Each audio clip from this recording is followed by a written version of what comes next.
ఎవరిద్దరు? ఈ ఏరియాలో నేను ఎప్పుడు చూడలేదే. ఏ ఆగు, ఎక్కడికి వెళ్తున్నావు అన్నట్టు. నువ్వు వెళ్తున్న రూట్ మ్యాప్ ఇదేనా? చూడు చూడు చూడు.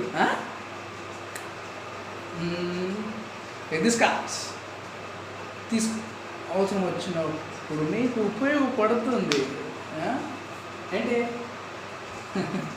చూసావా? డబ్బులు ఇచ్చేసాడు, నా పర్ఫార్మెన్స్కి డబ్బులు ఇచ్చేసాడు.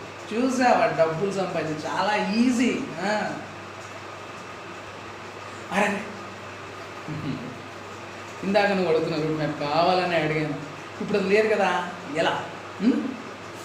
సరే, టేక్ దిస్ కార్డ్. ఈ కార్డు తీసుకో. బస్సు వచ్చేసింది. దా, ఎక్కడికి కావాలంటే అక్కడికి హ్యాపీగా తీసుకెళ్తుంది. దా వచ్చేసాయి. హలో అభి, ఆ కార్డ్కి 2 వైప్స్ ఉంటాయి. అవసరం వచ్చినప్పుడు ఉపయోగపడుతుంది. యూజ్ చేసుకో. బాయ్.